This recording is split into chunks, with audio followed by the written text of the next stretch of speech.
मेरा नाम है डॉक्टर उसामा अशफाक और आज का हमारा टॉपिक है पैथोलॉजी ऑफ आर्टीरियोस्क्लेरोसिस। तो आज की जो हमारी सब हेडिंग्स है उसमें क्या है, types of arteriosclerosis, pathogenesis, risk factor of atherosclerosis, complication and classification of atherosclerosis. तो सबसे पहले हम स्टार्ट करते हैं टाइप्स ऑफ आर्टीरियोस्क्लेरोसिस। अब सबसे पहले तो हम देखते हैं कि मतलब आर्टीरियोस्क्लेरोसिस होता क्या है। तो अगर आप देखें, आर्टीरियो मतलब arteries and sclerosis mean hardening. तो arteriosclerosis is defined as the hardening of arteries. ठीक है। तो अब हमने आर्टीरियोस्क्लेरोसिस को थ्री थ्री टाइप में डिवाइड किया हुआ है। एक टाइप है मोंकीबर्ग मीडियल कैल्सिफाइड स्क्लेरोसिस। मैं यहाँ पे मेंशन करता हूँ।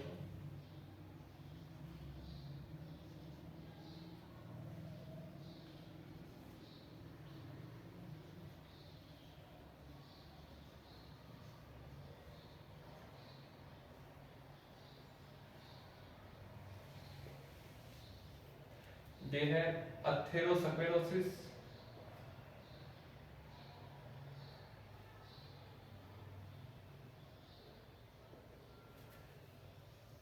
and third type arteriolosclerosis। तो आर्टीरियोस्क्लेरोसिस की थ्री टाइप्स हैं, Monckeberg medial calcified sclerosis, atherosclerosis and arteriolosclerosis. तो सबसे पहले हम बात करते हैं मोंकीबर्ग मीडियल कैल्सिफाइड स्क्लेरोसिस। इन मोंकीबर्ग मीडियल कैल्सिफाइड स्क्लेरोसिस, जैसा कि आपको नाम से पता चल रहा है कैल्सिफाइड, तो इसमें क्या होता है कि small patches of calcification appear in the tunica media of arteries. जैसे कि आपको पता है कि आर्टरीज की थ्री लेयर्स होती हैं, ट्यूनिका इंटीमा इनरमोस्ट जिस जो एंडोथेलियम होती है, उसके बाद इनर इलास्टिक लैमिना, फिर ट्यूनिका मीडिया जिसमें स्मूथ मसल होते हैं, फिर एक्सटर्नल इलास्टिक लैमिना और उसके बाद एक्सटर्नल इलास्टिक उसके बाद ट्यूनिका एडवेंटिशिया जो कि कनेक्टिव टिश्यू पोर्शन बनाता है, जिसमें ब्लड इसकी अपनी आर्टरीज की अपनी ब्लड वेसल्स होती हैं लाइक वेसा वेजोरो। तो इसमें मोंकीबर्ग मीडियल कैल्सिफाइड स्क्लेरोसिस में जैसा कि आपको नाम से पता चल रहा है कि there are formation of patches of calcification in the tunica media. तो इस तरह patches of calcification appear in the tunica media of blood vessels। अब इसकी कोई इतनी खास कॉम्प्लिकेशन इस वजह से मैं पेश आती, क्योंकि it does not cause any narrowing of the lumen of arteries. यहाँ पे अगर आप देखें कि पैचेज ऑफ कैल्सिफिकेशन अपीयर हुआ लेकिन इसकी वजह से कोई भी नैरोइंग नहीं हुई। अब बातें हम एथेरोस्क्लेरोसिस। एथेरोस्क्लेरोसिस की सबसे पहले हम डेफिनेशन देख लेते हैं। Atherosclerosis is defined as the formation of fibrofatty plaque in the tunica intima of blood vessel. अब जो बात आपको ज़हन में रखने वाली जरूरी है कि atherosclerosis is actually the disease of tunica intima, not tunica media.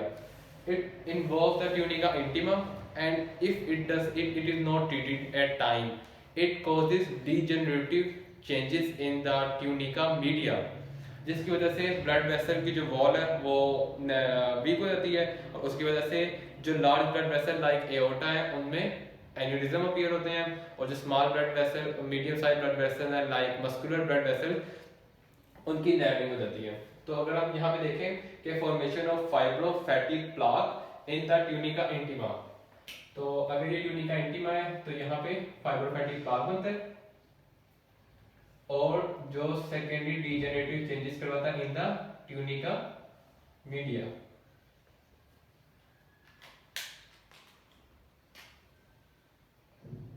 तो ये आ गया एंडोथेलियम,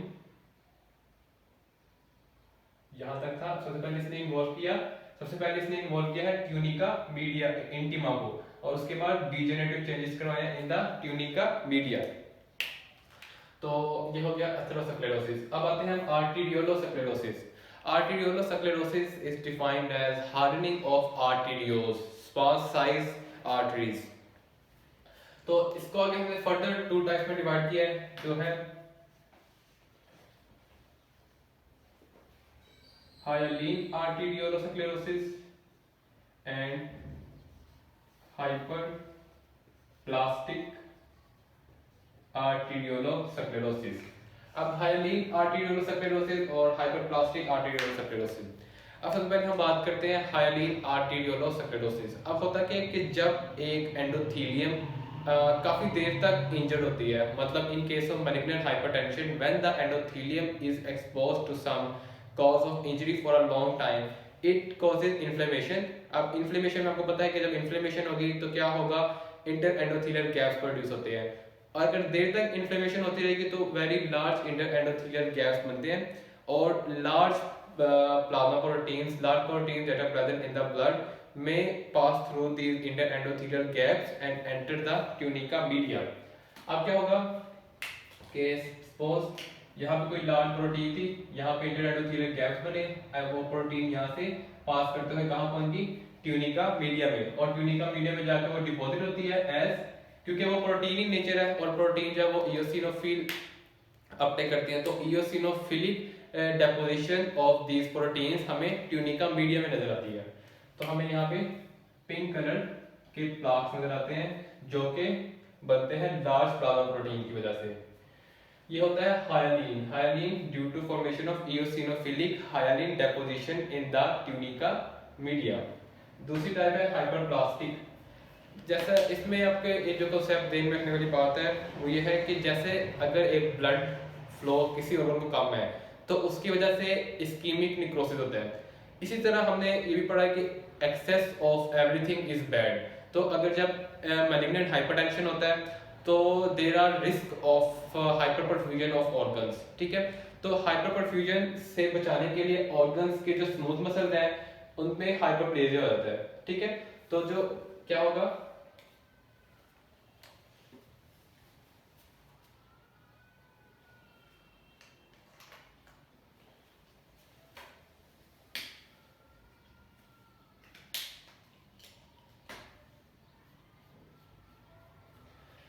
कि अब देखिए एक ऑर्गन की हाइपरपरफ्यूजन हो रही है तो वहां पे जो स्मूथ मसल है उनकी हाइपरप्लेजिया हो जाएगा, वो इंक्रीज इन विड्थ हो जाएंगे, मतलब उनकी जो थिकनेस है, अब यहाँ पे देखें, यहाँ पे अगर 3 लेयर थिकनेस थी तो वहां पे स्मूथ मसल की सिंथेसिस हाइपरप्लेजिया हो जाएगा, ठीक है। अब जब स्मूथ मसल का हाइपरप्लेजिया होगा तो वो क्या करेगा कि ल्यूमेन को नैरो कर देगा, जिसकी वजह से blood flow to the organ decrease हो जाएगा, ठीक है। तो ये था हाइपरप्लास्टिक जिसमें hyperplasia of smooth blood vessels in the tunica media. इसके अलावा इसमें एक और बात, मतलब जब हम इसका क्रॉस सेक्शनल एरिया लेते हैं, क्रॉस सेक्शनल व्यू लेते हैं, तो अनियन अनियन की जो ऊपर कवरिंग होती है तो अनियन कवरिंग अपीयरेंस होती है इनकी, concentric rings of smooth muscle showing N onion appearance, ठीक है। तो इस तरह 3 टाइप में हमने आर्टेरियोस्क्लेरोसिस को डिवाइड किया है। तो अब हम मोस्ट कॉमन आर्टेरियोस्क्लेरोसिस जो कि है एथेरोस्क्लेरोसिस उस पे बात करते हैं।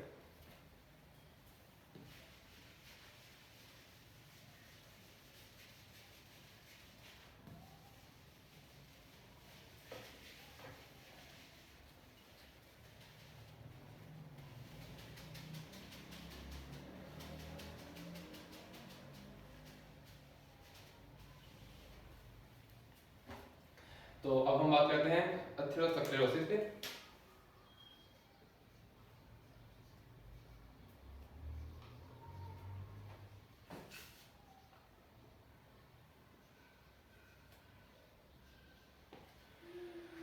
तो अब सबसे पहले हम बात करेंगे पैथोजेनेसिस ऑफ एथेरोस्क्लेरोसिस। एथेरोस्क्लेरोसिस जैसा मैंने आपको पहले बता दिया, atherosclerosis is defined as the formation of fibrofatty plaque in the tunica intima of blood vessel.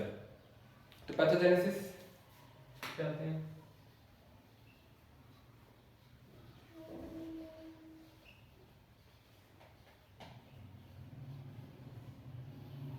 Pathogenesis of atherosclerosis is divided into 3 sections: injury to the endothelium, inflammation,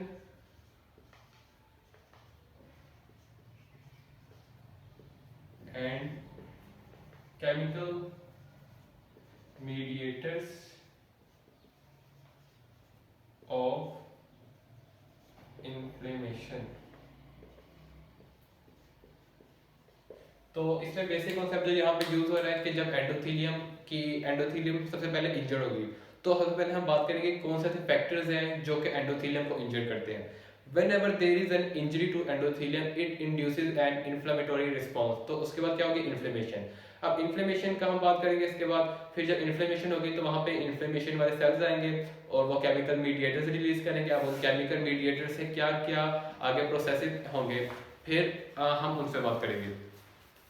तो सबसे पहले हम बात करते हैं कॉज ऑफ इंजरी। तो most common cause of injury is the hemodynamic stress, और most common example of hemodynamic stress is hypertension. क्योंकि जब हाइपरटेंशन होगी तो ब्लड एंडोथेलियम जब एक्सपोज होती है हाई ब्लड प्रेशर से, तो एक कहने की थ्रश पड़ती है एंडोथेलियम पे, जिसकी वजह से एंडोथेलियम के डैमेज होने के चांसेस होते हैं। सेकंड है डिसलिपिडीमियाज। डिसलिपिडीमिया में क्या क्या चीजें आती है?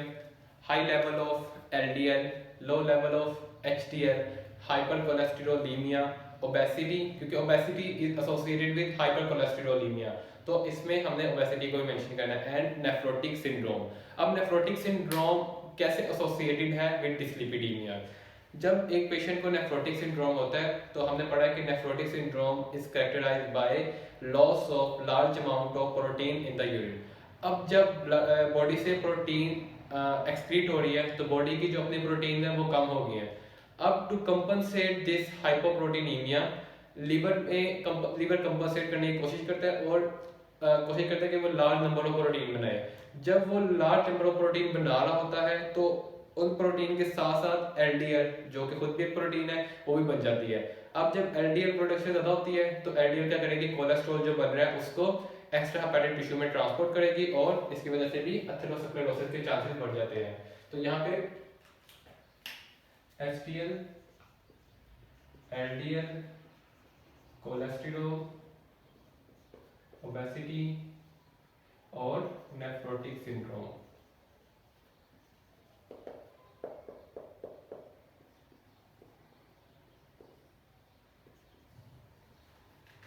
इसके अलावा अगर हम यहाँ पे बात करें कि एलडीएल या कोलेस्ट्रॉल एक एंडोथेलियम को डैमेज करता कैसे है, तो ये तीन मैकेनिज्म आएंगे यहाँ पे। सबसे पहले तो बात आती है कि सबसे पहले तो एलडीएल एक मतलब ऐसी चीज है जो कि ब्लड में मतलब जब ब्लड को ऐसी चीज एक्सपोज होगा जिसकी कंसंट्रेशन ज्यादा होती है तो एंडोथेलियम को डैमेज करेगा। ठीक है, LDL cause direct damage to the endothelium, induces an inflammation. Secondly, LDL act on endothelium and stimulate the release of reactive oxygen species. Reactive oxygen species attack and destroy the nitric oxide which normally act as an anticoagulant, जिसकी वजह से coagulation cascade initiate हो सकता है।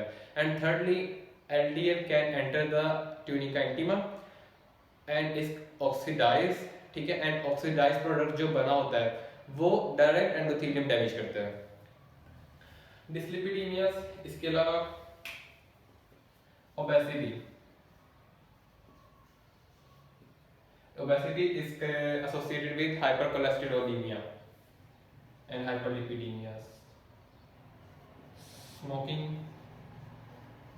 के लिए आपने 2 points याद रखने हैं। नंबर 1, स्मोकिंग में टॉक्सिन है, जब वो टॉक्सिन ब्लड में एंटर होंगे तो वो सीधी सी बात है कि वो एंडोथेलियम को डैमेज करेंगे। And secondly, toxins and secondly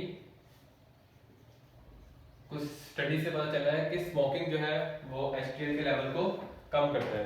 तो इस तरह स्मोकिंग से एसोसिएटेड 2 मैकेनिज्म्स आ गए हैं। इसके अलावा diabetes mellitus, high blood sugar level. अब जब ग्लूकोज का लेवल एक सिग्निफिकेंट लेवल से ऊपर जाता है तो glucose is converted to sorbitol, और सोर्बिटोल जो है वो डैमेज कर देती है एंडोथेलियम को।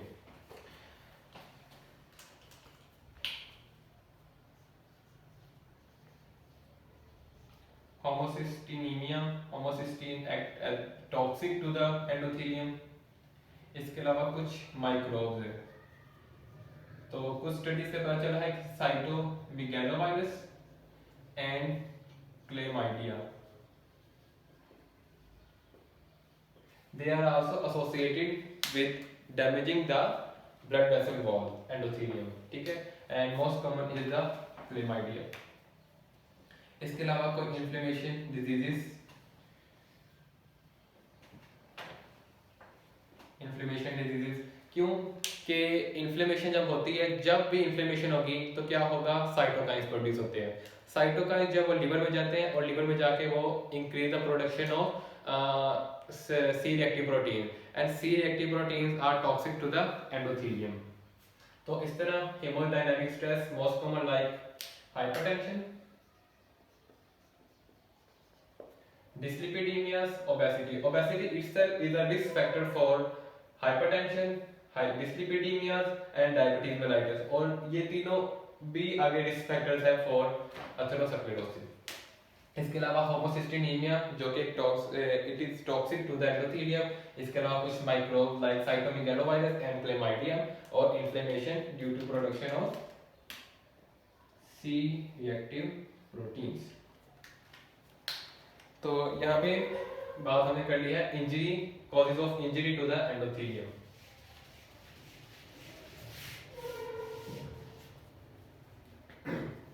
तो अब हमारा नेक्स्ट जो सब हेडिंग है वो है injury is followed by inflammation.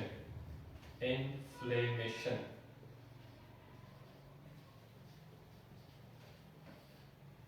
तो like basic concepts हैं like whenever there is damage to the endothelium it induces an inflammatory response। अब इन्फ्लेमेशन होगी तो इन्फ्लेमेशन में कौन कौन से पॉइंट्स होंगे, सबसे पहले क्या होता है, कैपिलरी परमेबिलिटी इंक्रीज होगी,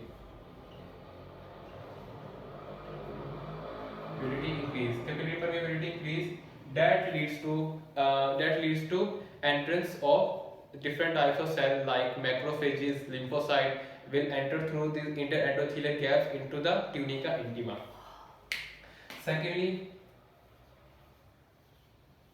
expression of adhesions molecule on the surface of endothelium, and third one is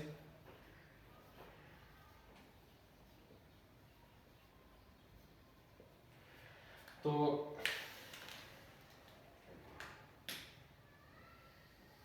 अगर आप यहाँ पे देखें, this is the tunica intima and this is the internal elastic lamina,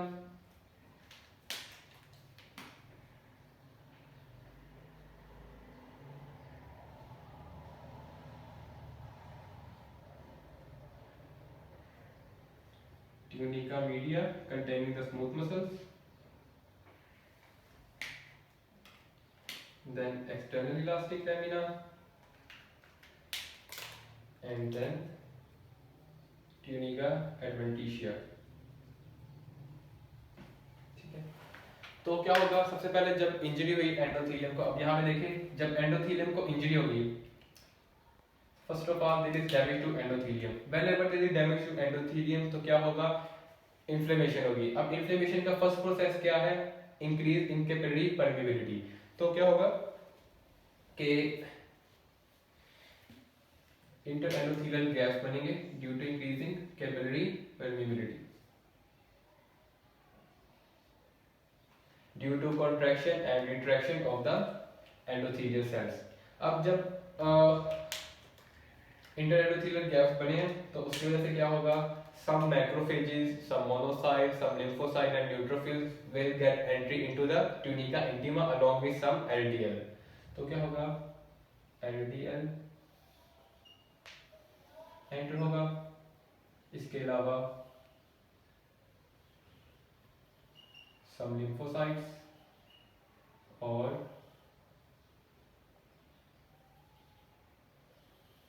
macrophage.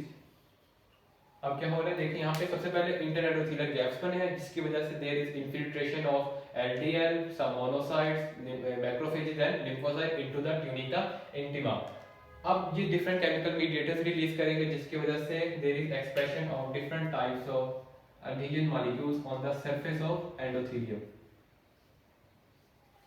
अब क्या होगा, ये दे में भी ICAM, PCAM, VCAM etcetera. तो इससे क्या होगा कि यहाँ पे जो प्लेटलेट्स यहाँ से गुजरे हैं वो इन एडहेजन मॉलिक्यूल के साथ एडहेसिव हो जाएंगे। तो यहाँ पे प्लेटलेट्स आके अटैच होते हैं, ठीक है। तो सेकंड पार्ट में हो गया adhesion molecule and third one is कि जो एलडीएल है it induces the endothelium to release reactive oxygen species.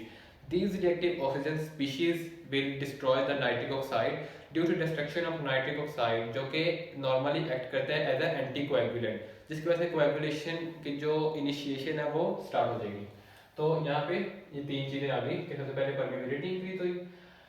अब क्या हो रहा है यहाँ पे, जो थर्ड इंपॉर्टेंट पॉइंट है कि जो प्लेटलेट है यहाँ पे, ठीक है, platelets are continuously releasing platelet derived growth factor. Very important point कि हम जब एक फाइब्रस कैप देखते हैं तो उसमें हमें स्मूथ मसल की लेयर हमें एंडोथेलियम के बिल्कुल नीचे नजर आती है।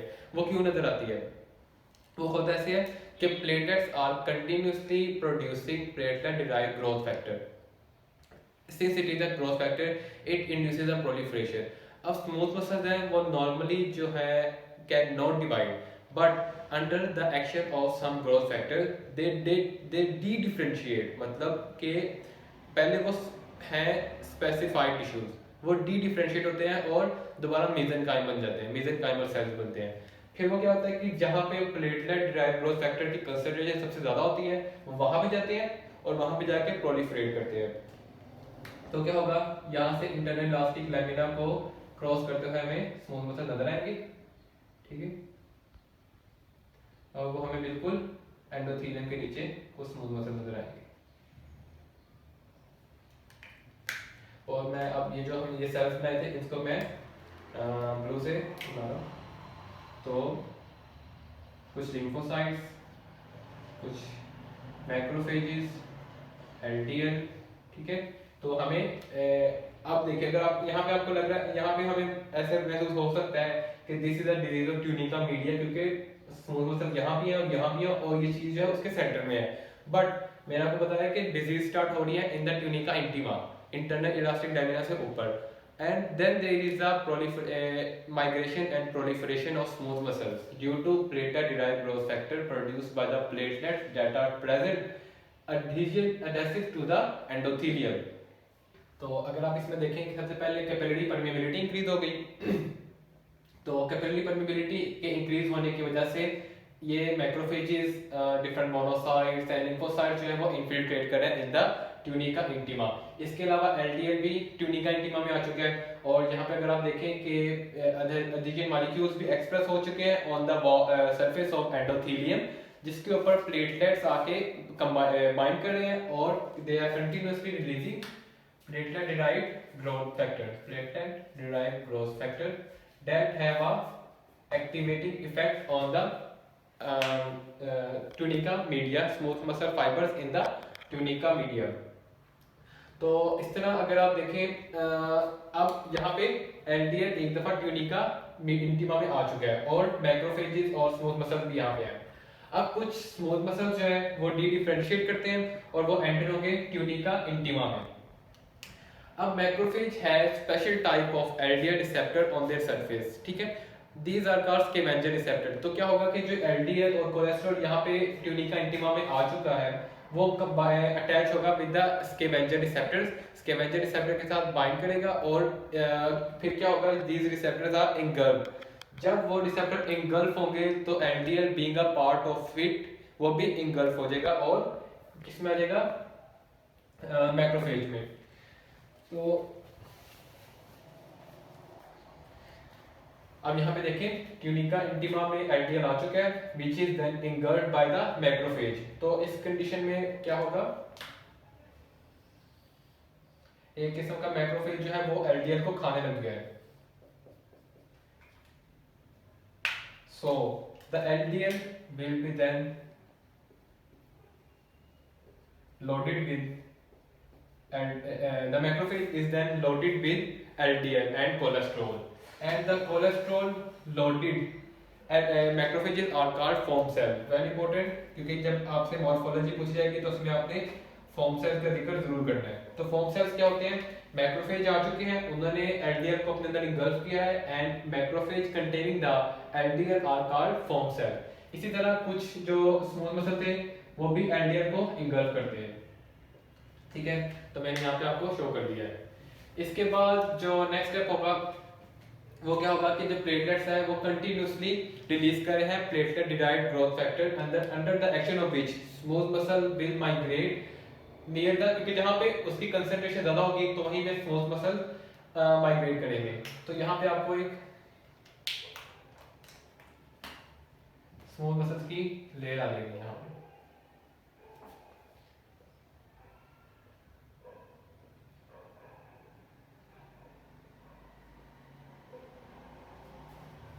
Just below the tunica intima you can see a layer of smooth muscle fibers, और जो स्मूथ मसल फाइबर्स हैं वो बाद में रिलीज करेंगे वो क्या रिलीज करेंगे? And extracellular fluid. तो यहाँ पे साथ उनके एक्स्ट्रासेलुलर फ्लूइड भी आ जाएगा।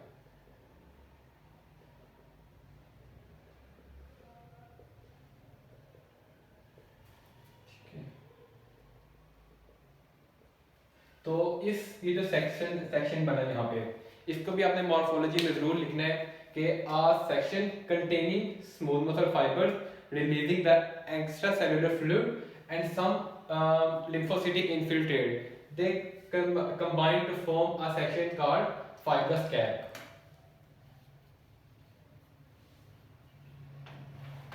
तो फाइब्रस कैप जो है वो लैंडमार्क है अथेरोस्क्लेरोसिस का, अथेरोमा का।